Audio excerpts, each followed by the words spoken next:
Bom, meus amigos, mais um episódio aqui do podcast Sem Blá Blá Blá, hoje com um grande amigo, carioca. Nós já fizemos uma live com ele que o pessoal amou, né? Tem mais de 2 milhões de seguidores. Cara, não é brincadeira não, filho. Ter 2 milhões de seguidores não é pra qualquer um não, hein? É fundador do Jovem de Negócios. Tem um livro que todo mundo ama.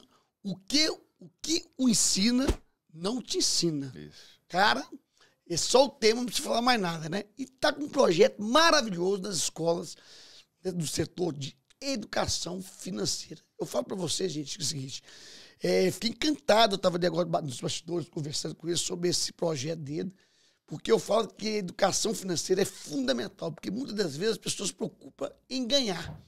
Mas não adianta só ganhar. Se não souber fazer bem a administração financeira, não adianta nada. Eu vejo quantas pessoas que ganham muito dinheiro e não tem nada, e outros ganham muito menos e tem muita coisa, porque não sabe sobre a educação financeira. Com vocês, meu amigo Breno Perrucho. E esse nome é italiano, né? Italiano, cara. Italiano. Tem vários nomes italianos. Breno Nicolino Perrucho e tem o Duarte ali no final, que é português ali. Uma galera veio tudo aí. Misturou tudo. Misturou.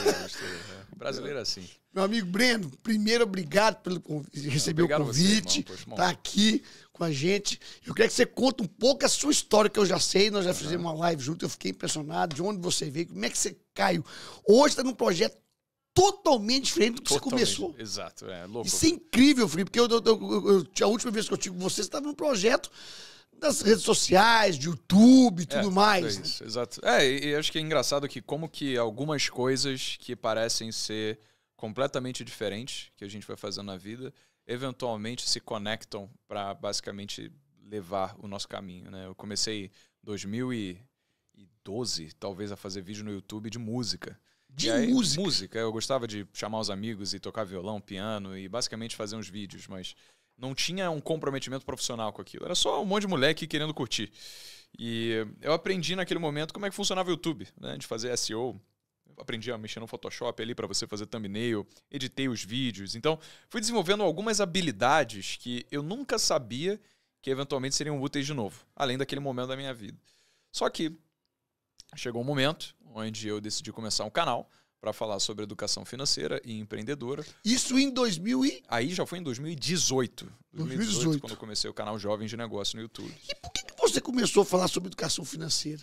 Porque você estudou lá? Eu estudei. Por necessidade, eu acabei acontecendo uma coisa chata na minha vida. Eu pedi Eu queria que você comentasse, porque eu também pedi meu pai muito cedo. Eu sei que isso impacta na vida da gente. É lógico. E assim, meu pai, ele é uma pessoa extremamente trabalhadora, nasceu numa família muito pobre, mas ele conseguiu se tornar um engenheiro e razoavelmente confortável, né, financeiramente.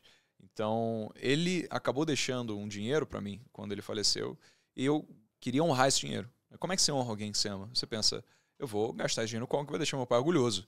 Então, no começo, eu queria ser médico quando eu estava na escola. Então, eu falei, vou usar esse dinheiro aqui para pagar os primeiros aluguéis do consultório médico. Então, para comprar os equipamentos do consultório. E eu comecei a fazer medicina. Eu fiz 6 meses. Fiz 6 meses de faculdade. E depois eu vi que não tinha nada a ver com o que eu achava que seria e decidi largar. E aí eu não consegui encontrar como que eu ia gastar aquele dinheiro do meu pai. Porque para mim esse dinheiro estava na conta do banco, é para quê? Para gastar, né? Eu nunca tive educação financeira antes. E eu não encontrei essa resposta de como eu ia gastar. Eu fui fazer faculdade de novo, passei no vestibular, fui estudar engenharia de produção no FRJ e nunca soube responder como é que eu vou gastar aquele dinheiro. Aí eu pensei, bom, melhor que esse dinheiro então fique rendendo da melhor forma possível até encontrar essa resposta de como gastá-lo. E eu fui no YouTube. Você estava com quantos anos? Eu estava com 20. Quando eu comecei a investir, eu estava com uns 19 anos. 19 anos. 20, E aí eu fui lá no YouTube e coloquei lá como começar a investir. E aí apareceu uma galera, né? Talvez você deva ter imaginado quem. Apareceu Natália Arcuri, Thiago Nigro, né? Bruno Perini. Todas as pessoas que hoje são titãs no mundo de educação financeira e foram também responsáveis por me orientar nesses primeiros passos para que eu pudesse gerenciar aquele dinheiro do meu pai. E aí eu aprendi um conceito que mudou tudo na minha vida, chamado de renda passiva. Renda passiva. Renda passiva é o dinheiro que você ganha sem que você precise trabalhar pelo dinheiro, né? Porque você tem dinheiro investido que gera renda e essa renda custeia a sua qualidade de vida. E eu não tinha ainda, com o dinheiro que meu pai me deixou, renda passiva o suficiente para viver em qualquer qualidade que vida fosse. Era 5 dígitos de patrimônio, que para um menino era muito, mas ainda assim não era o suficiente para eu ter liberdade. Mas eu pensei, bom, pode ser a primeira semente pelo menos. Então esse dinheiro que meu pai me deixou, eu não preciso gastar. Eu posso investir. Eu posso fazer com que esse dinheiro seja a primeira sementinha para que, somado ao trabalho e ao dinheiro que eu vou gerar ao longo da minha vida, eventualmente eu consiga atingir a liberdade financeira. E aí eu comecei a perceber que a minha mãe não sabia de educação financeira, os meus amigos não entendiam sobre taxa Selic, sobre investimentos, os meus professores também não. E eu falei, bom, e se eu pegar esse conteúdo que eu estou aprendendo de forma tão formal e categórica, né? Porque naquela época o Thiago Nigro ainda gravava vídeo de camisa social, cara, um negócio super, sabe, era super formal, o mercado, a galera engravatada, e você ouvia os economistas no jornal da Globo, era um negócio tudo de terno, não conectava com o jovem. Eu falei, eu vou pegar esse conteúdo que eu estou adorando estudar, mas eu vou fazer isso para um público que é como eu, um público como se eu estivesse falando com uma galera tomando chopp num bar. E aí eu comecei a fazer esse conteúdo com meme, com piada, falando como igual você fazia no princípio lá em 2012. Gravando vídeo. Então aqueles conhecimentos lá atrás foram indispensáveis, porque com esses vídeos que eu fiz de música, eu pude começar a editar os meus próprios vídeos, fazer as thumbnails dos meus próprios vídeos, fazer o SEO. Isso já em 2020? 2018, quando eu comecei o YouTube do canal Jovem de Negócios. E aí eu fazia tudo sozinho, mas, cara, foi 6 anos basicamente trabalhando de graça, sem ganhar um centavo, mas depois vingou, né? 16 meses do momento em que eu gravei o primeiro vídeo, né? Foi o momento que eu pude fazer o primeiro $1 milhão, quando o Thiago, ele veio dizendo que queria comprar 20% do canal. Thiago Nigro. Isso, exatamente. Então foi uma pessoa que naquele momento eu não tinha contato, não conhecia, e ele, de repente, um dia veio falar comigo, mandou uma mensagem no Instagram, falando, você é muito talentoso, cara. Você estava com quantos mil seguidores já? Poucos, estava com, uns menos de 20 mil, talvez, quando ele mandou. Mesmo, cara? Então ele é sócio seu há muito tempo. Não, mas ele entrou de sócio muito depois, né? Ele mandou mensagem no primeiro momento, só para elogiar o meu trabalho. Bom. E deixou maturar. Eu acho que ele queria ver, será que esse moleque ele vai continuar fazendo isso mesmo, ou se ele vai desistir no meio do caminho. E aí ele foi vendo que não só estava continuando, persistindo, como também, né, o negócio foi crescendo, foi contratando as pessoas, ele foi ficando mais robusto. E você foi estudando mais sobre financeiro. Exato, e cada vez mais deixando de ser só um menino curioso. Para entregar conteúdo de educação financeira e realmente passar a ser uma autoridade no assunto. E aí, quando chegou num momento como esse, o Thiago ele veio e formalizou, né, essa proposta. Sobre educação financeira, né, você falou uma palavra aqui que é mágica, né? Renda passiva, né? Isso aqui, que depois você explica às pessoas, que eu acho que é uma coisa muito importante para os empresários. Eu falo, Breno, que aqui a gente traz sempre pessoas para falar para os empresários que estão aqui a minha audiência são os empresários do Brasil que faz. A gente não quer blá, é coisa que funciona. E você falou uma palavra muito mágica, que é renda passiva. Porque às vezes eu fico vendo um empresário só trabalhando e aplicando tudo que ele tem no negócio dele. Tudo bem.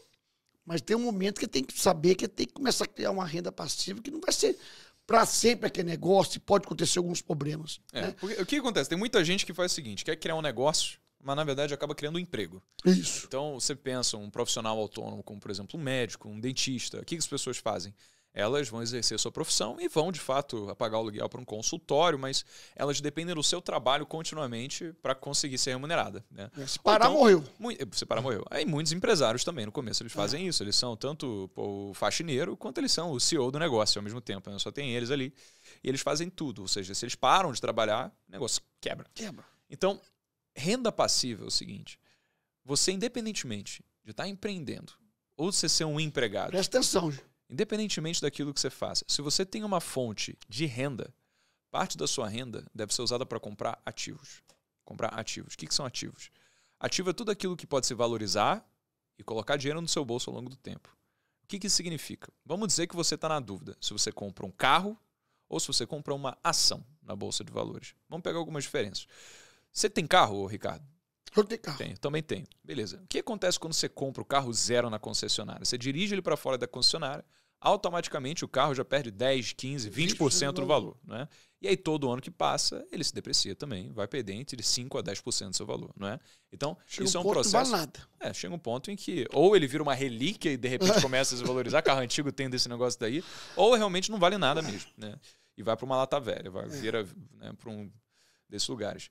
Agora, o carro, você precisa gastar para manter ele? Você gasta para manter. Você gasta com o quê? Fala aí, você gasta com combustível? Combustível, manutenção do carro, se bater, seguro, não sei o quê. Então, é despesa. Exato. No momento que você compra o carro, você compra junto uma série de despesas associadas a ele. Ou seja, um carro é um passivo. Ele tira dinheiro do seu bolso. Ele tira dinheiro porque ele se deprecia, então ele perde valor ao longo do tempo, e porque ele também tem custos para você mantê-lo recorrentemente. Agora, pega uma ação na Bolsa de Valores. Pensa assim, ó, você comprou uma ação. O que acontece? Naquele momento que você comprou uma ação, você virou sócio da empresa. Só que você virou um sócio muito confortável, muito cômodo, porque você virou sócio de um negócio que você não precisa trabalhar. Você literalmente comprou o trabalho e capital humano de todas as pessoas daquele negócio que estão trabalhando para você. E como detentor de participação societária da empresa, que é o que você tem direito a ter quando você vira sócio e compra ação na bolsa, você tem direitos lá. Um desses direitos é direito à participação nos lucros da empresa, também chamados de dividendos. Então, uma empresa que no final do ano fecha o seu balanço contábil, ela define a quantidade de lucros a serem distribuídos para os acionistas. Esses são os dividendos. Então, pensa assim, você foi na Bolsa de Valores, você comprou uma ação de VEG, ou de Ambev, ou do Itaú, ou de qualquer outra empresa que distribui dividendos. Né? Essa empresa vai ter todas as pessoas tão qualificadas, tão competentes, que durante todo o ano vão estar trabalhando com um único propósito de gerar dinheiro para você. Porque no final do ano a empresa vai distribuir dividendos e você vai ter uma fonte consistente de renda que pode muito bem, um dia, dependendo da quantidade de ações que você tem, acabar pagando todos os seus custos de vida. Quando você tem dinheiro suficiente investido em ações ou fundos imobiliários, como você falou, que todo período de tempo específico, ou de mês em mês, ou de 3 meses em 3 meses, ou de 6 meses em 6 meses, ou de ano a ano, te pagam uma quantidade de dinheiro, vai chegar um momento em que essa quantidade de dinheiro que está entrando dos seus ativos vai ser maior do que o custo de vida que você tem. E aí, nesse momento, você pode escolher parar de trabalhar, porque o seu dinheiro vai estar trabalhando por você.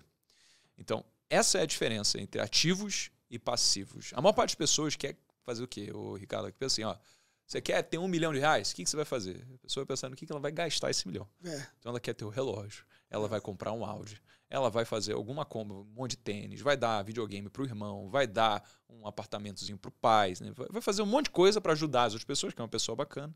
Mas, na prática, ela vai enriquecer? Ela vai ter liberdade financeira? Não, ela vai ficar mais pobre do que quando antes ela tem 1 milhão. Sabe por quê?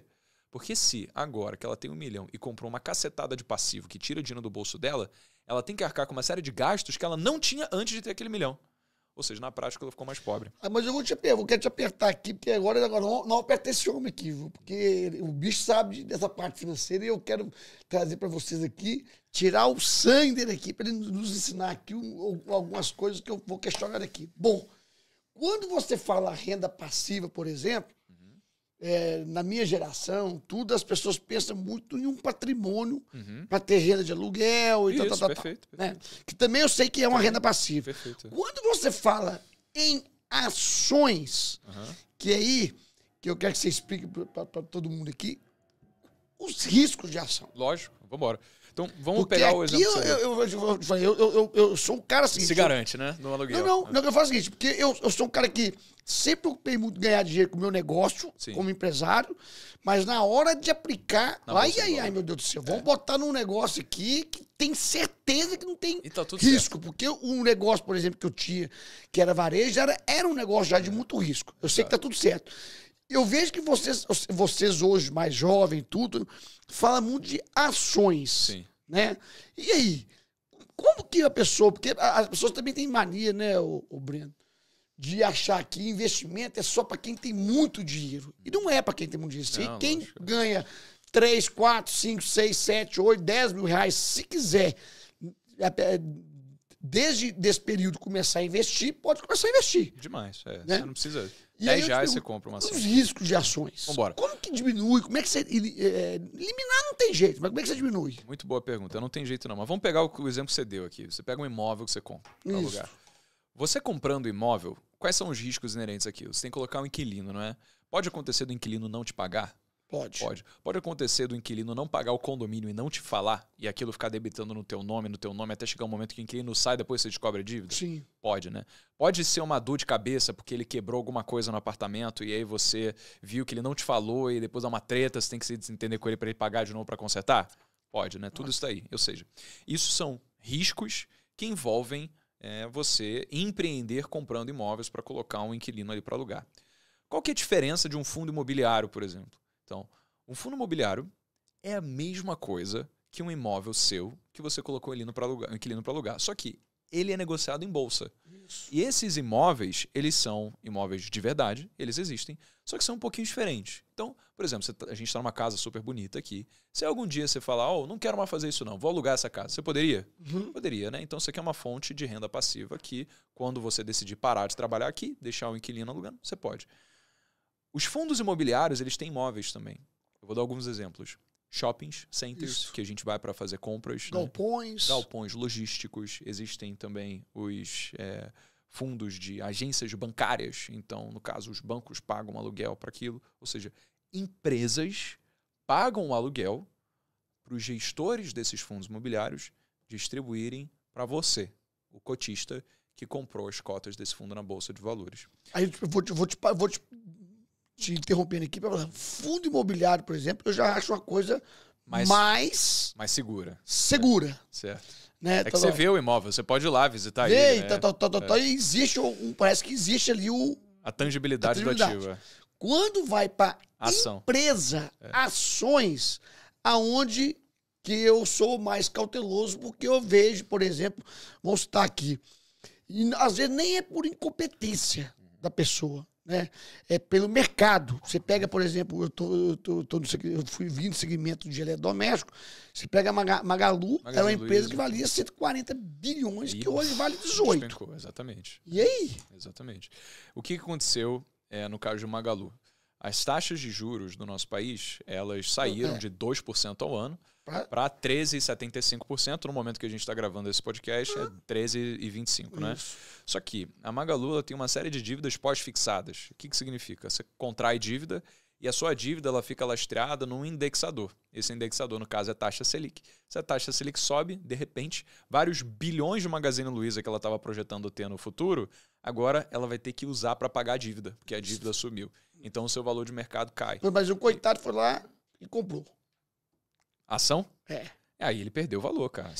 Aí eu quero te apertar. Como é que faz para a pessoa... Como é que ela... Eu sei como tá dando aqui essa educação financeira para a turma. Quais são os riscos daquilo? Tu fala Magalu, que eu, inclusive, amo a Magalu, porque eu respeito violentamente o trabalho deles. Eu sei que esse valor alto ou baixo é muito de mercado, não é por competência de tocar o negócio, porque eu acho que eles são extremamente competentes para tocar o negócio, mas de qualquer forma sofre. Macroeconomia influencia sofre. Como é que você diminui o risco? A pessoa foi lá e comprou, vamos falar qualquer outra coisa. Anota aí, existem dois tipos de risco. Tipos de risco. Como que ele escolhe? Como é que ele corre o risco? Vambora, eu vou te falar. O primeiro deles é o risco não sistêmico. O que é o risco não sistêmico? É o risco da nossa própria ignorância mesmo. Então, por exemplo, se a gente hoje é apaixonado pelo setor de varejo e a gente só tem ou Magazine Luiza ou Via Varejo, né? Então a gente bota todo o nosso dinheiro lá. O que a gente está fazendo? A gente está com um altíssimo risco não sistêmico. Por quê? Se acontecer algo na economia que impacte única e exclusivamente esse setor de varejo, você pode depredar seu patrimônio de proporções bíblicas. Então, na prática, o que você está fazendo, você está sendo ingênuo. Porque você acha que um único setor que você gosta pode abarcar todo o seu patrimônio. Isso não é algo que é factível de ser feito.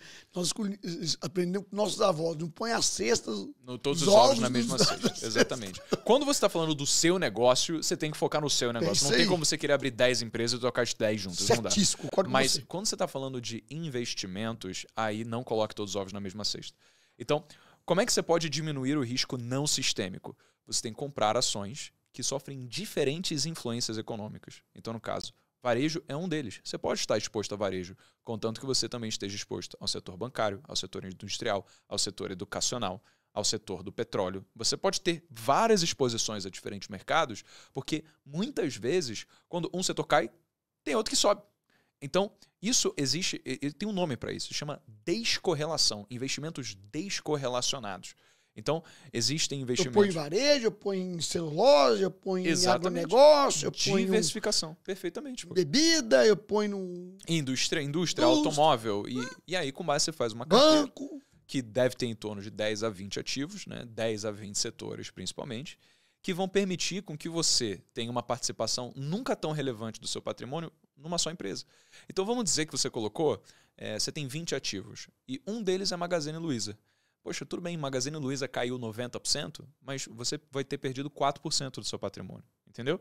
Então, na prática, a representatividade do todo acaba sendo pequena. Ainda mais se outros 4% que você tinha estava investido em Tesla e que se valorizou mais de 1000% nos últimos anos. Então, você tem a possibilidade de que os ganhos de alguns ativos compensem as perdas de outros. Ou seja, para minimizar o risco, é diluir. Diversificação. E aí a pessoa quer diversificar, tá com um dinheirinho lá, quer colocar, o empresário tá com dinheiro, quer colocar, não tem tempo para nada. Aonde ele procura para fazer essa coisa? Quem é que orienta ele? Porque eu quero aqui, estou com 100 mil reais aqui, um empresário aqui, que eu quero botar esse dinheiro em ações. Legal. Aonde ele busca não só o conhecimento, mas onde que ele busca aplicar. Quem é que orienta? XP? O que é isso? Ó, tem duas coisas aqui que a gente precisa saber. Primeiro, é que se você é um empresário, a história é um pouquinho diferente do que se você é um CLT. Certo. Por quê? Pensa assim, o CLT, em tese, ele está mais seguro do que o empresário. Como assim? Ele tem a garantia de que no mês que vem ele vai receber o mesmo pagamento, né? O empresário, ele pode chegar no momento em que ele tem que pagar toda a folha dele e se der merda, irmão, ele vai ficar sem se pagar. Ou seja, o negócio é arriscado. Quando você tem uma empresa, você já tem um risco inerente muito grande. Certíssimo. Então, olha só. Ô, Breno, certíssimo. Então, quando, por exemplo, eu tenho os meus investimentos hoje, o que eu faço com ele? Eu tenho ações? Sim. Mas eu tenho uma proporção muito maior em fundos imobiliários do que em ações. Por quê? Porque fundos imobiliários me dão uma renda mensal, garantida. Todas aquelas empresas que eu te falei, dos shoppings, e que estão nos shoppings ou nos galpões logísticos que pagam um aluguel, eu tenho a garantia de que o meu dinheiro vai cair todo mês. Eu não estou nem aí para o valor de mercado delas, entendeu? Agora, quando a gente fala de colocar todo o seu dinheiro, se você é um empresário, em ações, existem ações que sim pagam dividendos, mas se pagar, vai pagar uma vez por semestre, ou trimestre, ou uma vez por ano. E existem ações que não pagam dividendos porque estão reinvestindo os lucros no crescimento do negócio. E é super justo. Só que eu vejo que se eu sou um empresário e o maior risco está na minha própria empresa, certíssimo, já tem um limite de risco que eu estou disposto a correr. Eu poderia correr mais risco? Poderia. Mas eu prefiro dormir descansado à noite no travesseiro para pensar no negócio. 100% que ele falou, gente. Isso é muito importante para você que é empresário. Muda também, que ele falou, se você é empresário, a sua cabeça, né, tem que ser de empresário. E aí, geralmente, já falou que empresário já tem um risco grande, né, exato, no negócio. E você vai ainda correr mais risco com ações. Outros negócios. Outro dia eu estava com um empresário que está comigo no clube, que está com a gente aqui, e ele está ganhando dinheiro e estava botando tudo em ações. Eu falei, meu amigo, você já corre muito risco nesse negócio seu. Você está pegando seu dinheiro todo e botando em um outro negócio de risco. Vamos diversificar isso aqui, vamos colocar numa renda passiva, uma coisa que dá mais segurança, mais tranquilidade, porque já basta o risco que você corre aqui. Né? Não tem necessariamente um problema em você ter uma carteira diversificada em ações, mas de fato é mais arriscado. Se você já tem um negócio, faz sentido que você queira abater o seu risco com investimentos mais conservadores, como fundos imobiliários ou então investimentos em renda fixa. Agora, se é um empresário que não tem problema, que dorme tranquilo com uma carteira só cheia de ações, então pode acontecer um Covid da vida, ele perder metade do patrimônio que ele construiu a vida inteira e para ele tá tudo certo. Né? Vai dizer, ele vai voltar, eu estou comprando aqui para um longo prazo. Você vê o Luiz Barsi, por exemplo. Luiz Barsi é o maior investidor, pessoa física da nossa Bolsa de Valores. Isso. O cara tem um patrimônio de mais de 4 bilhões de reais na Bolsa. E ele só tem empresa, ele nem tem fundo imobiliário. Então você poderia falar. Fundo imobiliário, não tem fundo imobiliário. Tanto de distribuição de dividendos e não tem fundo imobiliário. O cara ganha. Ele vai vir cá. Isso aí. Ele vai vir cá. Ele já foi convidado e vai participar com a gente. E eu não entendo ele não ter fundo imobiliário, porque já que ele é tão focado em distribuição de dividendos... Por que acontece? Por que ele fala que não... Então, o fundo imobiliário para ele não faz sentido, porque ele sabe que uma empresa faz o seguinte, uma empresa reinveste os lucros para crescer, não é? O fundo imobiliário é obrigado a distribuir 95% do lucro. Então, ela só fica uns 5% para reinvestir no crescimento do negócio. Então, o crescimento de um fundo imobiliário é muito mais conservador. De valor de negócio. De valor de negócio. Porque o valor do fundo imobiliário é tangibilizado no valor do ativo. Então, por exemplo, existe uma métrica no fundo imobiliário chamada P sobre VPA. Então, preço da Bolsa de Valores dividido pelo valor patrimonial do imóvel. Se você tem um P sobre VPA menor do que 1, isso significa que é mais barato você comprar aquele ativo na Bolsa do que você comprar aquele ativo se você fosse comprar o prédio, por exemplo, por fora. entendeu? E aí você fala, poxa, faz sentido, eu estou tendo um desconto comprando aquilo na bolsa. Mas o contrário faz sentido. Acontece também. Se você está com um P sobre VPA maior do que 1, quer dizer que está mais caro você comprar esse ativo na bolsa do que você poderia comprando esse ativo por fora, se você chegasse para o gestor e fizesse uma proposta para comprar o prédio dele. Tá? Então, o Luiz Bassi, o que ele faz? Ele faz assim, ó, eu vou montar uma carteira de ações que vai ter ações que pagam dividendos em meses diferentes. Então, o cara tem todo mês entrando dividendos. Entendeu? Ele tem uma renda passiva mensal. E quais são as ações que ele investe? Aí você tem que acompanhar o conteúdo dele, cara. Tem um monte aí. Mas as principais, que já foram com vocês lá. Não sei, eu vi Suzano, Itaú, tem, não sei o quê, Banco Unipar, Brasil. Tem essas. São todas cash cows, né? São, a gente chama de pagadores de dividendos. Mas empresas que têm um percentual relevante dos lucros que elas reinvestem no negócio para crescimento. Então, o que ele vê? No longo prazo, realmente faz mais sentido investir em ações do que em fundos imobiliários. Porque, historicamente, elas se valorizam mais mesmo. Então, ele não tem 4 bi à toa. Exatamente. Porque valorizou. Exatamente. Agora, ele também é uma pessoa que sempre investiu e sempre aportou para fazer com que o efeito dos juros compostos acontecesse sobre o seu patrimônio. Ele não era necessariamente o cara que foi 100% no negócio, como nós, que estamos colocando a maior parte do nosso patrimônio dentro da empresa. Ele tem a maior parte do patrimônio dele, né, com os investimentos que ele foi fazendo. Então, no nosso caso, faz sentido a gente dormir bem de noite, sabendo que a gente está preservando o nosso patrimônio, criando fonte de renda passiva constante, mesmo sabendo que esse patrimônio talvez não vai se valorizar nas mesmas proporções que o patrimônio do Barsi, porque a gente tem um negócio que sim pode vir a ser um negócio se valorizar demais, entendeu? Então, eu percebo que você é conservador, né? Então, eu tenho... eu não diria que eu sou conservador, porque conservador eu diria que é uma pessoa que tem mais de 70% do seu patrimônio em renda fixa. 70% do patrimônio em renda fixa, então investimentos como CDBs, L6, L6, LCI. Eu tenho mais de 90% do meu patrimônio em renda variável.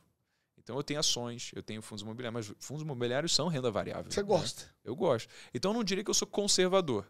Eu tenho meu conhecimento, dentre as fronteiras do meu conhecimento, eu sou o conservador. Mas isso pode ser extremamente arrojado para pessoas que não têm esse conhecimento.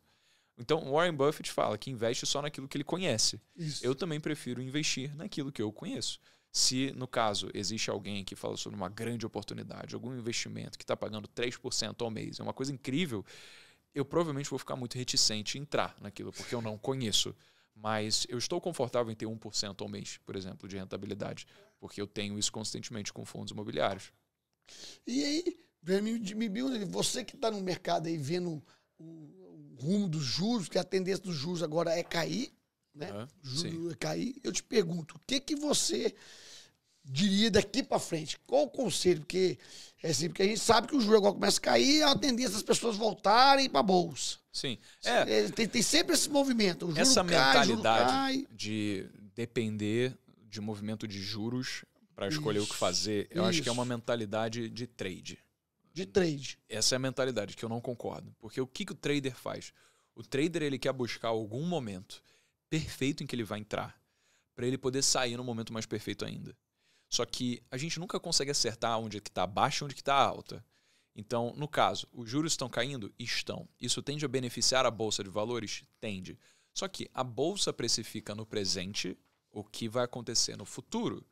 Então, se hoje no presente a Bolsa precifica no presente o que vai acontecer no futuro. Então, ou seja, o preço dos ativos na Bolsa de Valores é um preço extremamente eficiente. É muito difícil de você conseguir encontrar uma grande oportunidade. Acontece? Acontece. Por exemplo, quando a gente estava lá em 2020, aconteceu alguma coisinha talvez um pouco relevante lá, né? Chamada coronavírus. Então, em março de 2020, a Bolsa despencou quase 50%. 50% do patrimônio de pessoas que estavam na Bolsa, de repente deixou de existir, sumiu. Foi um apagão de riqueza de proporções descomunais. Então, essas pessoas, elas acabaram ou se desesperando e tirando metade do patrimônio e perdendo dinheiro, ou mantiveram a mesma estratégia de sempre, que é particularmente a que eu mais gosto, que se chama de buy and hold. O que é buy and hold? É comprar e segurar. Todo mês você compra e segura. Então hoje você tira uma renda do seu negócio, você provavelmente tem o Prolabore, né, Ricardo? Eu também tenho o meu Prolabore. Todo mês eu invisto uma quantidade de dinheiro na Bolsa de Valores, em ativos, no caso, que para mim são conservadores, como fundos imobiliários, mas eu compro todo mês. E aí o que acontece? Se todo mês eu compro, quer dizer que se o mercado cair, eu vou estar comprando quando o mercado está caindo, então eu vou estar reduzindo meu preço médio, comprando ativos mais baratos, e quando o mercado subir, eu vou poder ganhar em cima do que eu comprei baixo e eu vou simplesmente continuar comprando da mesma forma. Ou seja, eu compro em qualquer momento. Se você pega a curva de crescimento da Bolsa de Valores de 30 anos para cá, o que você vê é que ela sempre sobe ao longo do tempo. Seja o IFIX, que é o índice de fundos imobiliários, ou seja o Ibovespa, que é o índice da nossa Bolsa de Valores, ou seja o S&P 500, que é o índice de ações norte-americano. Ou seja, para o longo prazo, se você está comprando, vendendo em crise, cara, isso não é o que eu estou... Eu estou gerando uma fonte de renda passiva para mim, para eu conseguir... Porque o ponto principal, você começou com ele, que é a renda passiva. Exatamente, porque eu não fico fazendo trade, eu não espero chegar no momento em que o mercado vai estar bombando para vender. Você porque sabe o que vai como acontecer? se fosse um patrimônio seu. Isso, eu não penso no meu patrimônio, eu juro para você, cara, eu não penso no meu patrimônio em termos do quanto eu tenho no banco. Eu penso em termos do quanto ele me rende. Ou seja, eu não quero saber se eu tenho, por exemplo, 1 milhão, 10 milhões, 100 milhões. Eu quero saber se mensalmente eu estou tirando 1.000, 10 mil ou 100 mil reais por mês. Porque com isso eu consigo planejar minha qualidade de vida. Do Barsi. De dividendos. O Barsi, por ser, ele gravou um podcast lá com o Thiago e ele falou que hoje está ganhando 1 milhão e 100 mil reais por dia de dividendos. Tudo dividendos. Olha que loucura, né? Então, isso é o que acontece quando você cria uma carteira de renda passiva, focada em distribuição de dividendos. Né? No caso dele, exclusivamente focada em ações. Agora, vamos mudar aqui para o seguinte. Aí você está aqui falando isso aqui para empresário, todo mundo está entendendo aqui, tudo da renda passiva, você falou como é os riscos, como é que você dilui o risco, mas agora você está num projeto novo, que é levar educação para as escolas. Educação financeira. De alunos que de qual... Está em qual... Tá em, do 6º ano do fundamental. 6º ano fundamental para cima. Para cima. Tá. E aí? Esse ano. O que é que você leva para... Sexto ano, ele está com quantos anos? Está com 15? 11 anos.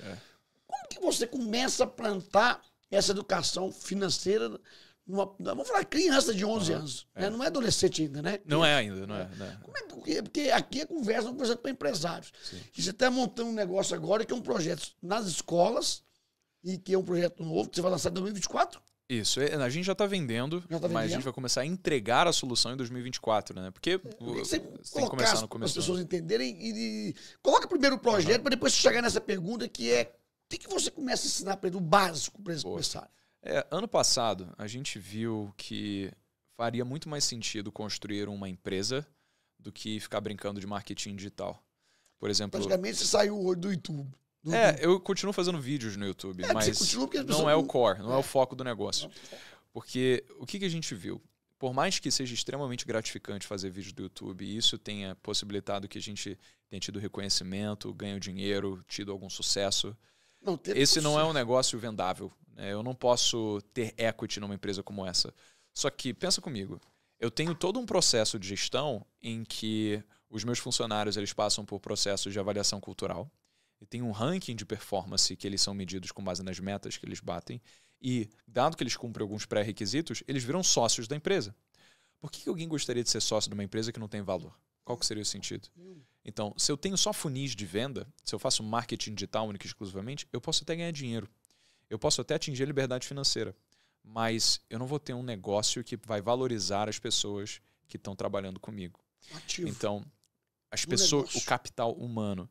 E eu vi o seguinte, poxa, existem muitas movimentações financeiras nesse mercado. Eu posso construir uma empresa e fazer um round de captação para setar o valuation de uma empresa e com isso valorizar a participação dos outros sócios.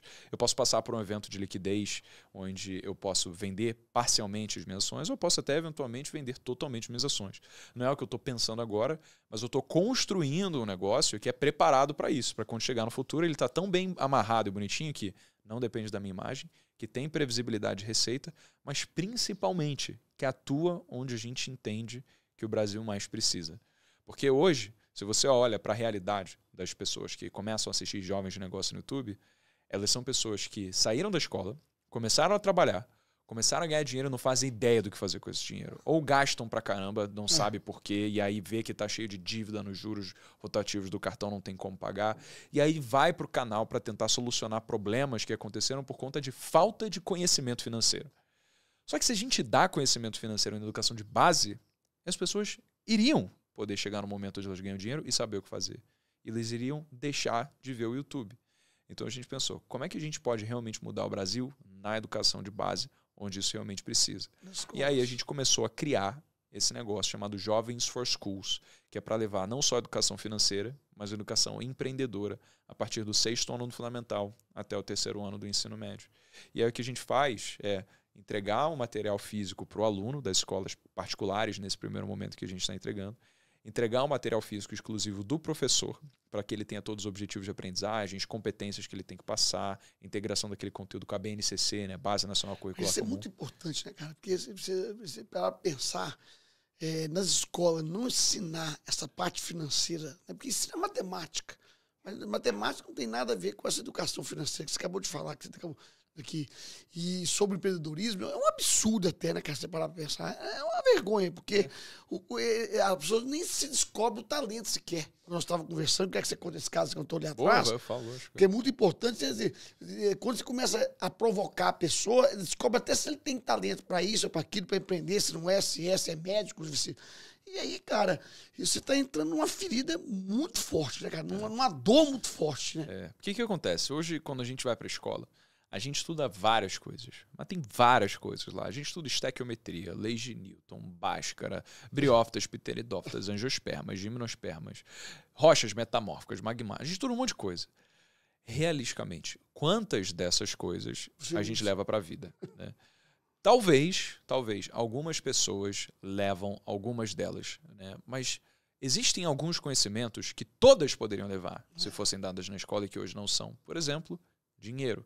Todo mundo vai ter que lidar com dinheiro. Nem se você for um monge, você eventualmente vai ter que lidar com dinheiro. O que isso significa?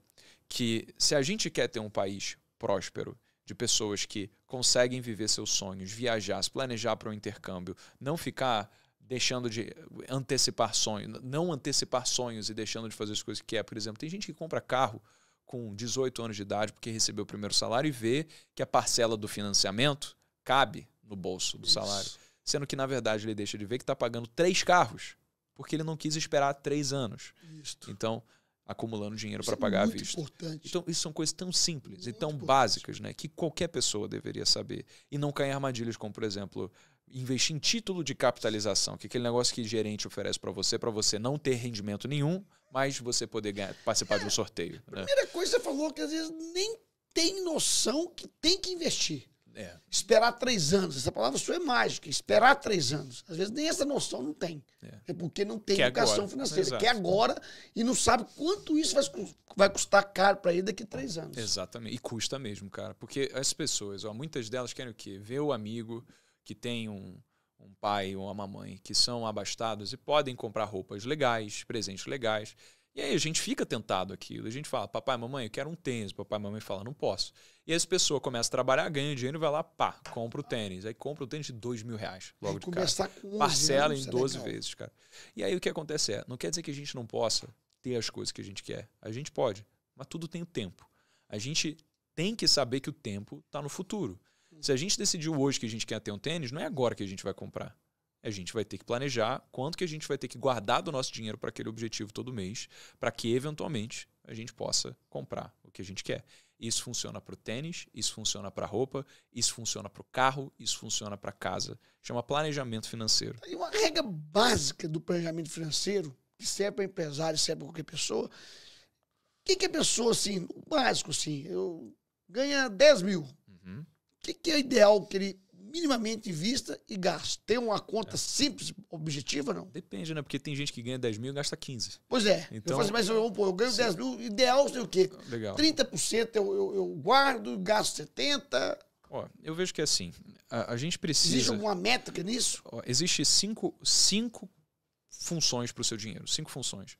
A primeira delas é arcar com as suas necessidades de vida. Certo. Então, isso aqui a gente fala de custo de aluguel, conta de luz, água, custos básicos para você sobreviver. Transporte, né, alimentação, por aí vai.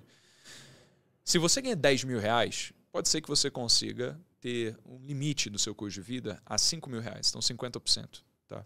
Só que cada pessoa tem a sua realidade. Se você fala de alguém que ganha R$2.000, você viver com 1.000 é impossível, não dá. Impossível. Você vai ter que gastar mais do que isso. Então, eu estou falando da realidade de quem ganha 10.000. Você conseguiria viver uma vida conservadora com 5. Pelo que você está falando, o cara que ganha R$10.000, minimamente tinha que economizar R$5.000. Então, calma. Não, depende. Então, ele teria que gastar R$5.000 com necessidade. Sim, que é seguro. Tem outras 4 coisas aqui. Ah, tá. Então, ele também tem um dinheiro que ele vai guardar para lazer. Então, faz sentido todo mês ele sai com os amigos, ir pro shopping, ir pro cinema, sair com uma pessoa que ele está vendo e por aí vai. Porque nós somos seres humanos, não adianta nada a gente só querer guardar todo o dinheiro por 30 anos e a gente não ter amigo, não ter relacionamento, não ter vivido nada, né? Não ter viajado. Até porque a adolescência não volta, o jovem não volta. O tempo não volta. Então, de novo, isso é planejamento financeiro. É você poder fazer tudo o que você quer nas suas devidas proporções. Você não pode aloprar em nada e você precisa não ser afobado ao ponto de querer tudo agora. Ou seja, primeiro, necessidade. Segundo, lazer. Quanto que você guarda para lazer? Idealmente, 10%. Você ganha 10 mil, você ganha R$10.000, você está muito confortável. R$1.000 por mês para você torrar, fazer o que quiser. Torrar. Então, beleza, você está bem confortável em relação a isso. Ok. No caso de uma pessoa que tem R$2.000 de renda, aí a realidade é bem diferente, não é? Você vai ter, no caso, R$200 para torrar aí. Ou então menos, até 100. E não é muita coisa. Mas, melhor que você se preocupe, então, como aumentar a sua renda para que você possa torrar mais. Além disso daqui, isso aqui é o mais importante, tá? O terceiro. É o investimento mais importante que você vai fazer na vida. Chama educação. Você aqui está com um negócio de educação, né, Ricardo? Você vende aqui para os empresários que poderem querer ter conhecimento, participarem do seu clube, eles querem estar mais perto de você. Tu foi um cara que criou uma empresa bilionária, né? Talvez você tenha alguma coisa para ensinar. E pessoas aqui inteligentes saberiam que investir nisso pode rentabilizar para as suas vidas. Então, investir em livros, em cursos, em eventos, em clubes, em relacionamento. São todas coisas que são associadas à educação. Educação que mais gera juros compostos na sua vida, tá? Isso daqui é o que mais traz mais rentabilidade, mais dividendo do que qualquer ação que você compre. E é para você gastar todo mês também. Quanto que você gasta? 10%. Pelo menos 10% aí da tua renda todo mês para torrar em educação. É o que eu falo com você, né? Aqui do 10% de uma pessoa que ganha R$10.000, ele tem que investir em R$1.000 em educação. R$1.000 em educação vezes no ano seria R$12.000. Isso aí. Tem empresário que ganha 100 mil, 200 mil, 300 mil, e não investe que nada. Poderia ganhar muito mais. Exato. Igual você falou, mostra dessa parte. Eu falo, a pessoa que vem no RGV não vem para gastar, vem para poder ter o conhecimento para ir para outro nível. Exatamente. E a pessoa não investe nada, né? Acha que tem que investir no boteco, na cerveja, na viagem. Exatamente. Porque não quer abrir mão dessas coisas. Né? A gente precisa entender que tudo na vida, cada escolha é uma renúncia. Então, se você quer, por exemplo, ter mais investimento do seu dinheiro em conhecimento com o Ricardo, por exemplo, você tem que entender que para você investir esse dinheiro, você tem que dedicar seu tempo para aprender também. Não adianta só pagar e o conhecimento vem para você. Você tem que vir aqui, sentar, você tem que conversar, tem que dar conta do trabalho também. Ou seja, se você vai investir o seu tempo nisso, é tempo que você vai deixar de usar indo no shopping, indo no bar, né, com os amigos e saindo. Ah, Breno, mas eu já ganho R$100.000 por mês, eu quero o shopping. Tudo bem, mas se você quer poder multiplicar seu negócio em 10 vezes, você tem que entender que existe um investimento do seu tempo também, além do dinheiro que você precisa para isso. Ou seja, existe um sacrifício que precisa ser feito. Sacrifício. Então, ó, a gente falou de necessidades, a gente falou de lazer, a gente falou de educação. Quarto, objetivos de curto, médio e longo prazo. Como assim? Tudo na vida tem que estar planejado. Vamos dizer que você quer comprar um copo. Eu tenho o sonho de comprar um copo de cristal aqui. É um copo super bonito, é de um jogo de taças e tal, custa R$2.000. Beleza. Então, todo mês, você também vai pegar 10% da sua renda para você separar nesses objetivos. Vamos dizer que seu objetivo é comprar esse copo de R$2.000. Você ganha R$10.000 por mês. Você guarda 10% ao mês, vai levar 2 meses para você poder realizar esse sonho de curto prazo. Tá? Então, você não vai comprar agora. Você vai comprar daqui a 2 meses, quando você tiver guardado esse dinheiro. Vamos dizer que você queira comprar, por exemplo, uma viagem que vai custar R$10.000 para você. Então, você vai poupar por 10 meses até você fazer essa viagem. Você não vai parcelar aquilo em 10 vezes no cartão se você não tem o dinheiro. Você vai esperar esse momento chegar. É a tentação, né? E aí depois você vai comprar a viagem. Agora, vamos dizer que você quer comprar uma casa. Isso é um objetivo de longo prazo, não é? Então, você vai investir esse dinheiro todo mês. Para que você... Isso ainda é objetivo de curto, médio e longo prazo, né? É porque, dependendo de cada objetivo, você vai investir... ou menos tempo ou mais tempo. Uma Certo. casa você tem que investir mais tempo. Então você vai investir durante 10 anos, 15 anos. Acho que normalmente você não vai precisar mais do que 15 anos para você querer comprar um imóvel que você conseguir. 15 anos você vai investir todo mês para que daqui a 15 anos você consiga comprar à vista um imóvel. E por último, tá? A gente de novo falou de necessidades, lazer, educação, objetivos de curto e médio prazo e, por último, liberdade financeira. É aqui que está o investimento que vai para a sua renda passiva. Ou seja, 10%. 10% também. Ou seja, pelo menos 10% de tudo aquilo que você ganha, no mínimo, deve ir para você comprar a sua liberdade financeira. Ou seja, esse é um investimento que vai para fundos imobiliários, para imóveis que você compra para colocar um inquilino lá, para ações que pagam dividendos. Esses investimentos que eventualmente vão permitir que você possa parar de trabalhar e você vai ter uma galinha dos ovos de ouro, colocando ovos lindos, dourados todos os meses para você poder sustentar a sua qualidade de vida. E à medida que a pessoa for ganhando mais, nós estamos numa renda aqui de 10 mil, né? Ele vai investir R$1.000. À medida que a pessoa vai ganhando 20, 10, 15, 20, ele pode também manter um pouquinho essa ambição de qualidade de vida, Claro. e às vezes ser 10%, ser 20%, 30%, você concorda comigo? Com certeza. Porque você mantém a educação, alguma coisa de educação, você mantém o seu lazer, mantém as suas necessidades, já que está sobrando, não vão torrar, vão guardar. Exatamente. Vamos fazer uma renda passiva aqui. Se você não tem noção do que gastar o seu dinheiro de curto, médio e longo prazo, dos seus objetivos de curto, médio e longo prazo, por todos os meios, não precisa encontrar formas para você torrar esse dinheiro. Pode guardar mais rápido, né? Você não tem coisa que você queira gastar isso agora, você não precisa gastar, você pode usar para guardar mais sua liberdade financeira. Então, isso daqui permite que você hoje comece a pensar em termos do quanto você tem de patrimônio rendendo para você, do quanto você tem de rendimento, do que de fato do patrimônio que você tem acumulado. Olha, isso aqui é o que você vai começar a entregar nesse projeto das escolas. Exato. Porque, ó, Exatamente aqui. eu vou te falar uma coisa. Ó. Imagina que você tem esses R$1.000 aí, pegando esse exemplo que você deu. Se você tem R$1.000 por mês para investir e você faz isso durante 30 anos, vamos dizer que você começa com 18, tá? Você começa com 18, tá morando com os pais, arranjou seu primeiro emprego, tá ganhando salário mínimo. Você é uma pessoa que está focada no seu futuro, está querendo investir, você pega R$1.000 e investe todo mês, porque você ainda tem uma ajuda dos seus pais. Se você, todos os meses da sua vida, investir R$1.000 só, supondo que você não vai conseguir ganhar mais do que isso, depois de 30 anos, se você conseguir uma rentabilidade de 12% ao ano, que é uma rentabilidade conservadora, até a nossa taxa Selic hoje está rendendo mais do que isso, você terminaria com mais de R$3 milhões. Se eu não me engano, seria R$3.100.000. Você imagina, cara. Isso, ó, vamos dizer que você tem 18 anos. Com 48 anos, você seria milionário. Isso significa que, se você pegar esse dinheiro e colocar em fundos imobiliários que pagam 1% ao mês, você teria uma renda passiva de mais de R$30.000 todo mês para você. Dificuldade você não vai passar mais. Não vai. Ou seja, isso significa que, se você só tiver R$1.000 por mês, se você conseguir aumentar o seu aporte ao longo do tempo... Olha o que é ter consciência. Exatamente, consciência.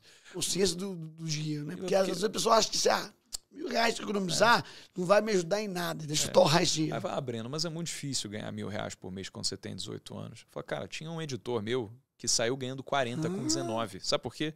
Porque o cara era muito foda da edição de vídeo. Ele não era só o cara foda, ele era um dos mais fodas do Brasil. Beleza. Mas, hoje, você possivelmente pode aprender como editar vídeo no YouTube de graça e começar a postar seu trabalho no Orkana, no 99 Freelas, para você prestar serviço como freelancer. Você pode chegar lá para influenciadores que você acompanha, fazer posts, artes, design, para você prestar serviço social media. Tem uma série de coisas que dá para você fazer para você conseguir ganhar renda extra. Então, se você fica só reclamando de que eu não tenho R$1.000 para investir, com certeza esses R$1.000 não vêm. Eu vou te falar que o pior problema não é nem a pessoa não ter. O que eu acho que esse trabalho que você está fazendo aí nas escolas vai ajudar muito, problema maior é que muitas pessoas têm muito mais do que isso e terminam sem nada. Exatamente. Porque não tem consciência da importância de fazer um bom investimento todo mês. Você pega jogador de futebol, os caras ganham centenas de milhões de reais, é quase uma mega sena todo ano e 90% não tem nada. Quebra tudo. Artista de Globo, artista de tudo aí que fica reclamando depois que a Globo manda embora que a Globo mandou embora. Mas no período que estava lá... Mas não faz o mínimo, não faz... Porque eles pensam no patrimônio em termos de patrimônio, não em termos de rendimento. Ou seja, eles matam a galinha dos ovos de ouro. Mata. Eles querem saber, se tem, vamos dizer, né, o título da Globo, eu tenho 100 milhões na conta. Tudo bem gastar 30 milhões para comprar um iate. Eu falo, não, você não tem dinheiro para isso, sabe? Você não é porque tá no seu banco que você pode gastar. Você pode gastar. Então, você precisa pensar no seu patrimônio em termos de renda passiva. Caso contrário, você vai quebrar. E aí, então, isso na escola, eu quero que um aluno de 11 anos de idade ele comece a pensar o seguinte. E aí, segundo ano que ele for fazer esse projeto seu da escola, é outro nível de educação. Terceiro ano, outro nível. É isso aí, exatamente. Ele vai evoluindo. É isso, vai bem do básico até o bem avançado. Ele vai aprender sobre o sistema financeiro nacional, sobre tripé macroeconômico, meta de câmbio, meta da inflação, câmbio, meta da inflação, meta fiscal. Ele vai aprender sobre planejamento financeiro, ele vai aprender finanças corporativas, ele vai aprender aquisição de clientes, retenção de clientes, vai aprender sobre concepção de produto, serviço, MVP, que são conceitos de empreendedorismo. Show, cara. Então, é uma coisa que vai do básico quando ele tem 11 anos de idade e depois ele vai evoluindo e vai tomando uma mas eu complexidade. falo assim, Breno, isso que você está falando aqui é muito importante, cara. É muito importante para a população, cara. Eu acho assim, se tem uma coisa que a pessoa tem que pensar, que as escolas têm que pensar, é ter essa educação, cara. Você vai lá e vê biologia, ciências, ok? Não usa nada. E uma coisa que é básica, que todo mundo falou que é a palavra certa, dinheiro que todo mundo tem que lidar, não tem educação nenhuma sobre isso. Perfeito. Então, é aquelas coisas. A gente dá muitas coisas na escola que são importantes, mas não são importantes para todos. E eu acho que a gente tem uma oportunidade para conseguir dar conhecimentos que são importantes para todos. Porque dinheiro e empreendedorismo, todo mundo vai precisar lidar. Você pode até falar assim, Breno, mas eu não quero abrir negócio. Não tem problema. Aqui eu tenho certeza que no seu time você tem uma série de empreendedores que trabalham para você. Mas são empreendedores, porque a atitude empreendedora independe de você ter CNPJ. O empreendedor é aquele que está confortável em tomar risco, que quer entregar mais do que é pedido, é a pessoa que quer entregar com excelência aquilo que faz, é uma pessoa que busca novas soluções para problemas. Então, é alguém que está continuamente precisando se aprimorar. Então, esse é um empreendedor.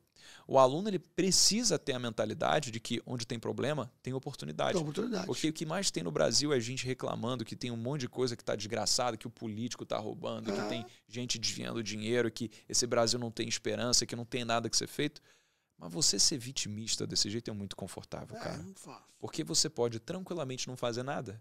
Se tudo vai dar errado, por que você vai levantar a bunda para fazer alguma coisa?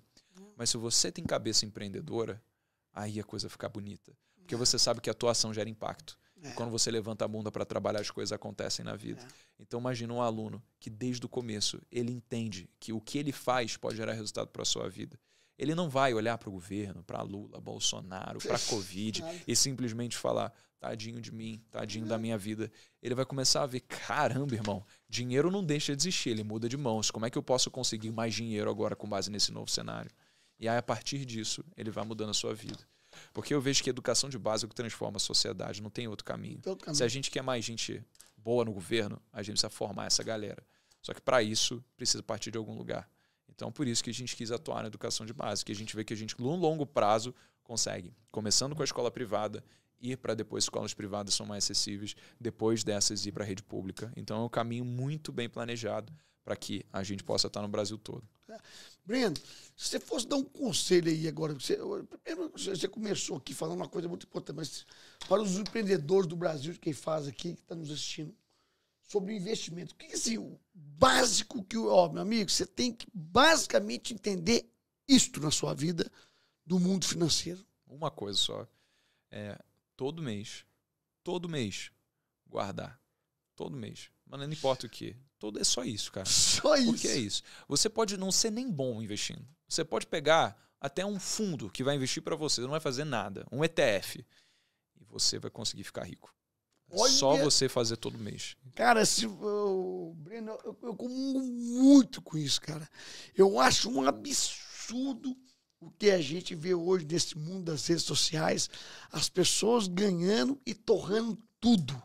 Eu acho que se as pessoas não têm noção que esse papo que a vida é curta, é papo fazer boi dormir. A vida é longa, a vida é curta para quando você tem planejamento e vive ela bem.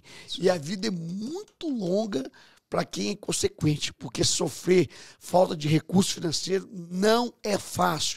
O problema financeiro não adianta fazer de bobo. Ele traz problema dentro de casa, com a família, com os filhos, com a esposa, com tudo. A pessoa tem que tirar essa parte financeira da frente. Já que eu digo o seguinte, meu amigo, resolver esse problema definitivamente para ter um travesseiro para dormir e falar, ó, isso aqui já está resolvido. Deixa eu cuidar das outras áreas. Mas se a pessoa não tem isso resolvido, ela fica o tempo todo indo para trás, indo para frente, indo para trás, indo para frente. E ele falou o seguinte, a única coisa que você tem que aprender na vida financeira, sobre dinheiro, mas sobre dinheiro, para ser básico, todo mês você tem que guardar uma parte daquilo que você ganha e aplicar. Isso, para você construir sua galinha dos ovos de ouro, cara. Porque se você não fizer isso, meu amigo, vai faltar lá na frente mesmo. Você vai se arrepender muito de não ter feito isso lá atrás. E não tem volta. Exato, Tempo não tem volta. Exatamente. Isso é muito importante, meu amigo, que se diz. Cara, assim, eu não tenho como falar. Agora, eu quero aqui, a gente sempre traz alguém aqui, todas as pessoas que a gente traz aqui, a gente tenta tirar de vocês o nosso tema, né? Sem blá. A gente vê hoje, né? Muita gente falando de tudo nas redes sociais. Inclusive desse setor seu, que é o setor financeiro, tentando educar as pessoas financeiramente. O que você vê de brá? Falei, cara, não tem cabimento a pessoa ter coragem de falar uma besteira dessa. Porque eu vejo hoje como empresário, na minha vida, que foi 30 anos lutando, batalhando, começando com uma lojinha para chegar em 1.100 lojas, para 45 mil funcionários, para faturar 12 milhões por ano. Assim, o quanto que eu tive que aprender na pele, na dor, nos acertos, nos erros. Então eu sempre tento levar para os empresários aquilo que eu vivi, que eu sei que realmente, meu amigo, vai fazer diferença para eles, que podem sair de um ponto para chegar em outro ponto. E, inclusive, deixar que eles não pisem nas mesmas pedras que eu já pisei. E eu vejo tanta gente hoje nas redes sociais, né, que eu chamo de mentores de palco, essa turma, levando tanta coisa errada, tanto conceito errado, muito mais preocupado em, vamos falar, em manipular, em iludir essas pessoas, os empresários, né, a fazer os seus treinamentos, os seus cursos, vamos dizer assim, né, elas ganham e o empresário não ganha nada com isso, porque não tem resultado. Eu vejo, hoje que eu sou chamado para vários encontros aí, que eu falo, gente, não pode que esse cara está ensinando isso para o empresário. Isso é um absurdo, isso é uma covardia, né? E aí você pode até perguntar assim, Ricardo, por que as pessoas vão? Vão porque procura o mais fácil. Né? Eles vendem uma facilidade tão grande que é empreender. Inclusive, quando eu fui entrar nesse segmento, as pessoas falam, cara, você não pode falar isso, você tem que falar isso, porque isso aqui a pessoa não vai no seu treinamento, porque ele quer ver facilidade, quer ver prosperidade, só quer ver... Então, eu acredito na prosperidade, no sucesso, chegar lá, graças a Deus eu cheguei, mas eu acredito que existe uma jornada e um caminho a ser trilhado que eu sei que não é fácil. Todos os empresários que eu conheço da minha vida, trilharam esse caminho que eu trilhei e eles sabem o que eu estou falando. No seu não é diferente. A gente vê muita gente no mercado hoje tentando ensinar alguma coisa de educação financeira e que não ensina nada, se bobear, leva até a pessoa a fazer uma besteira. Exato. O que você vê hoje aí que você fala assim, cara, isso eu não concordo. Trade, por exemplo, me fala sobre trade. Pô, tá bom. Não tô falando que é errado ou certo.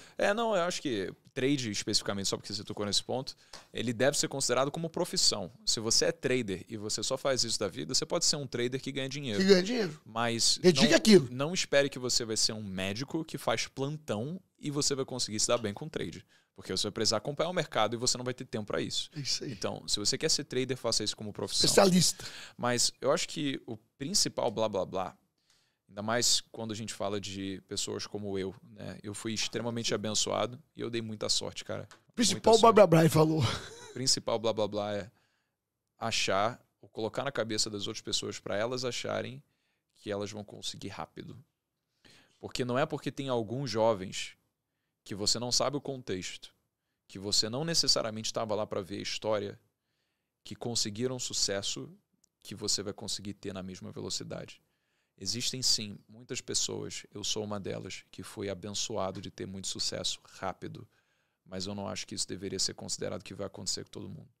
Porque se eu chego para alguém e falo, olha, eu consegui em 16 meses, você consegue também? Isso seria uma promessa absolutamente infiel, descabida, desonesta, porque você não tem garantia de nada. O que existe é uma série de comportamentos e atitudes que você pode fazer que aumentam as suas chances de que você vai chegar lá, eventualmente. Pode ser em 16 meses, muito improvável, mas mais provável talvez em 3 anos, 5, 10 anos, se você continuar fazendo esses investimentos em educação, se você continuar acordando no horário, se você souber sacrificar para você focar naquilo que importa, se você souber não antecipar sonhos, né? Não querer viver por gratificações instantâneas. E depois, se tudo der errado no mundo dos negócios, mas você tiver mantido seus investimentos mensalmente, daqui a 30 anos você vai terminar milionário do mesmo jeito. Então demora, mas você chega lá. Espetacular, velho. Espetacular, cara. Eu não sei se é porque você perdeu seu pai muito cedo como eu. Cara, eu sempre tive essa cabeça, eu sempre tive a preocupação com o futuro, eu sempre tive essa... Não sei, acho que talvez eu penso assim, exatamente como você, nesse mundo dos investimentos, porque talvez pra gente ter pedido o pai muito cedo, a gente ficou sem aquela segurança toda, né? Que um pai dá pra gente, e a gente transformou nessa pessoa que tem essa cabeça. Mas o que você falou, aí é o que mais me machuca, dessas pessoas que ficar vendendo um sonho, né, que vai ser muito rápido, que é só aplicar aquilo que ele está ensinando, que ele vai sair de um ponto, chegar no outro ponto, numa velocidade muito grande. E pode chegar, mas a maioria não chega. Eu falo que existe os Neymar da vida, né? Mas o Neymar é 1, 2, 3, 4, mas quantos milhões de jogadores que existem que também ganham dinheiro, mas demoraram um pouquinho mais para chegar lá. Exato. Né? E talvez um cara muito brilhante, por não ter consciência financeira, perde tudo, né? Então, cara, eu acho assim, o que você falou da turma do Blá, pra mim, é o que mais me machuca, ficar mostrando essa riqueza o tempo todo, para mostrar autoridade. Não é que você não tem que mostrar naturalmente, que você tem uma condição boa, acho que tudo isso é válido, né? Mas eu acho que iludir as pessoas, né? E as pessoas... elas são manipuladas, né? São manipuladas, não percebem isso. Né? Não percebem isso. É muito fácil, né? E manipulado por tudo, né? Eu vejo que a gente tem que ter muita confiança em quem a gente é. Né? Existem pessoas que fazem da ostentação algo natural na sua vida, porque elas gostam, porque aquilo faz parte delas, mas eu vejo que tem gente que depende daquilo. Isso. E é muito triste você considerar que você, toda a sua história, quem você é, depende de um objeto para que você se sinta como se fosse alguém. Parece que as outras pessoas têm que ver que você é aquilo que você tem. É o carro, é a casa.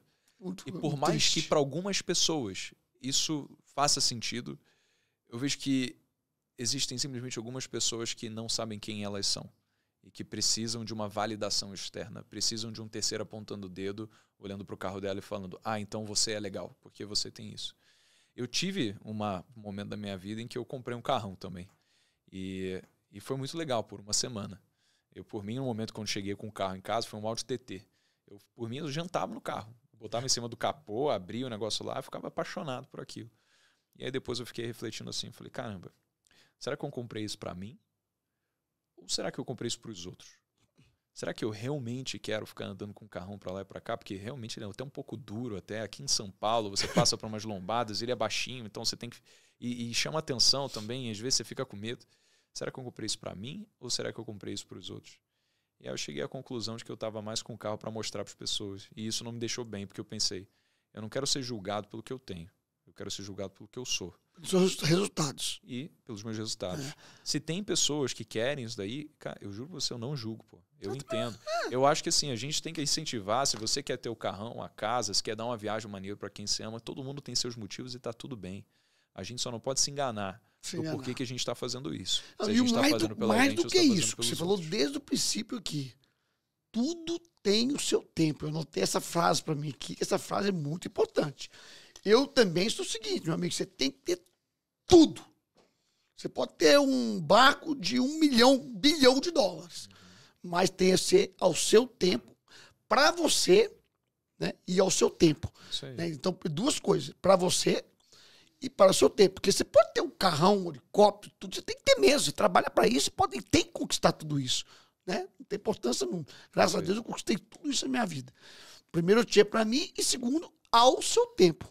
Aquilo ali não pode ser uma coisa que não está ao seu tempo, de uma forma que pode prejudicar amanhã o seu futuro, né, cara? É o que você falou, é o que você deu aula pra gente aqui o tempo todo, mexer nessa ferida, né? E como, para encerrar com o seu tempo, que eu sei que seu tempo aqui também já passou, como que as pessoas evitam cair nessa turma do blá blá blá? O que você diria para essas pessoas? Como é que eles poderiam se prevenir, tomar uma vacina contra isso? Quais são os pontos que você fala, quando a pessoa falar algo, observe o quê? Checa o quê? Porque a preocupação é que as pessoas falam uma besteira, elas compram aquilo como verdade, se enganam e se dão mal e está atrapalhando gerações e gerações de pessoas que poderiam ser felizes lá na frente. E isso é muito sério. E acho que por isso que eu estou nessa minha vida, nessa missão, que eu podia montar um negócio para mim, que eu inclusive ia montar e de novo construir uma empresa trilionária e eu fiz questão de dizer, espera aí, chega, eu quero levar também essa educação de empreendedor, de vida real para as pessoas. O que você diria para esses empresários, para essas pessoas tomarem cuidado? Checa isso, isso, isso. O que você fala? Eu acho que é muito simples. A gente tem que se basear... É muito mais do que parece. A gente tem que se basear em receber conselhos das pessoas que a gente se inspira. Dificilmente a gente vai ver alguém de verdade que conquistou aquilo que a gente admira e a gente falar, eu não gostaria de ouvir algo dessa pessoa. Então, por exemplo, você não quer cair no blá blá blá, ouça conselhos sobre, por exemplo, primeiros socorros de um médico ao invés de um padeiro. Mas ouça conselhos sobre como fazer um pão de um padeiro. Mas agora, não ouça conselhos sobre como você vai ganhar dinheiro de alguém que não ganha dinheiro. Assim, não ouça conselhos de relacionamento de alguém que é solteiro. A gente precisa escolher pessoas que estão no momento da sua vida que nós queremos estar com a nossa idade. E com isso, aí a gente pode se inspirar, a gente pode espelhar e a gente pode fazer. Agora, se por um acaso a gente não souber quem são as pessoas verdadeiras ou não, então a gente busca conhecimento em livros, em blogs e não ouça cegamente.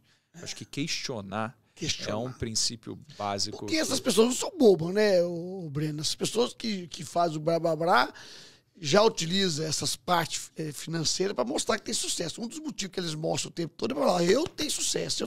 Sim, né? Mas você vai ver lá, os bastidores dentro, ele está ensinando algo que nunca praticou, que nunca fez, e está ensinando.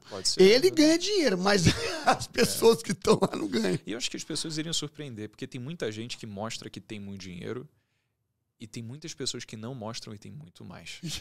E normalmente, até às vezes, é esse o caso, tá? Porque quando uma pessoa ostenta um carrão e uma casa...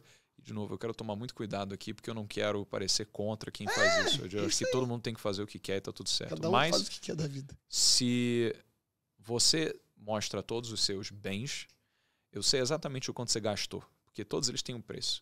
Você pega uma casa em Alphaville, eu sei que você deve ter gasto em torno de 7 a 9, 10 milhões de reais ali, né? Um casão daqueles. Se você tem uma Ferrari, eu sei que você gastou em torno de 1,5 milhão, 2 milhões. Então, se você tem esses seus bens, eu sei exatamente o quanto você gasta. Mas para a pessoa que não ostenta, eu não faço a menor ideia do quanto que ela ganha. Talvez ela tenha centenas de milhões de reais ali e ela só não queira mostrar, porque ela está pensando no patrimônio em termos do rendimento e não do quanto que ela tem de patrimônio de verdade. O que eu tenho colocado sempre para encerrar aqui é o seguinte, essas pessoas, para evitar esse problema, né? É como a gente vai contratar um colaborador, a gente vê o currículo, só que a gente não acredita 100% naquele currículo que traz para você. Você, antes de contratar a pessoa, você checa as informações para ver se aquilo ali que está colocado no currículo é fato ou não é fato. A pessoa realmente é médico? Realmente a pessoa é um empreendedor ou é um ensinador? Então, essa pessoa que ela está falando realmente ela pratica na vida dela? Né? Então, eu estou falando aqui e não estou julgando a pessoa ser ou não ser coach, porque mas a pessoa que está falando aquilo ali, ela pratica na vida dela, realmente ela está falando aquilo que ela pratica, ela tem resultado com aquilo ali, tudo bem, não tem importância. Mas é importante checar, né, cara? Não simplesmente comprar o que está escrito nas redes sociais aí. Exato. Tudo mais. Eu acho que senso crítico é uma das coisas que fazem o ser humano poder ser diferente de qualquer outra espécie, cara. A gente pensa. Às vezes a gente deveria usar nosso pensamento a nosso favor. É isso aí. Bom, meus amigos, estou chegando aqui ao fim, né, com esse cara top aqui que eu falo com vocês, que que trouxe pra gente hoje aqui uma consciência de investimento de uma forma muito simples, que eu amo estar com você, cara. A última vez que nós fizemos nossa live, que você colocou para nossa audiência também, é essa simplicidade que você traz para esse mundo financeiro. É o que você falou no princípio, né? Antigamente todo mundo falava de financeiro, era gravata, paletó e tudo. A gente assustava, que isso não é para mim, né? E você traz com uma simplicidade tão grande, Breno, que faz com que as pessoas entendam, né? E o recado principal que eu não quero deixar registrado aqui hoje, que ele começou. Não esqueça de fazer a sua renda passiva desde já. Agora, se você já puder separar um pedacinho para sua renda passiva, lembra que ele falou, hein? Se segurar R$1.000, você vai terminar daqui a 30 anos, 30 anos, com 3 mais milhões. de 3 milhões de reais, que pode dar uma renda passiva de 30 mil reais. Eu acho que uma pessoa com 30 mil reais vive bem, né? Vai viver bem, e não vai depender de ninguém, nem de filho, nem de nada. Então, preocupe com isso que ele falou hoje. Então, cara, muito obrigado, mesmo, cara, pelo seu tempo de trazer esse conhecimento aqui tão rico para os empreendedores do Brasil de quem faz. Como sempre, gente, trazendo aqui no podcast pessoas que realmente, né, vivem o que fala, sabe o que está falando, sente o coração, é do bem, e realmente possa agregar na vida de vocês, empreendedores. A gente sabe que não é fácil empreender. E esse papo também de falar que não é fácil empreender no nosso país é conversa fiada. Qualquer lugar no mundo não é fácil. Não é, cara, eu acho que no Brasil talvez seja até mais fácil. Né? Do tanto de problema que tem, onde tem problema tem oportunidade, você tem muita coisa para fazer. É isso aí. Eu falo que talvez aqui um dos problemas que tem aqui é diferente dos Estados Unidos, da Europa, né? Importante quem falou. Veja quais são os problemas que tem, vamos buscar solução para a gente vender produto ou serviço, ganhar dinheiro e produzir. Gente, fiquem com Deus. Daqui uns dias, mais uma pessoa aqui comigo no podcast Sem Blá Blá Blá. Um abraço, fique com Deus, um abraço. Obrigado. Show, cara, show.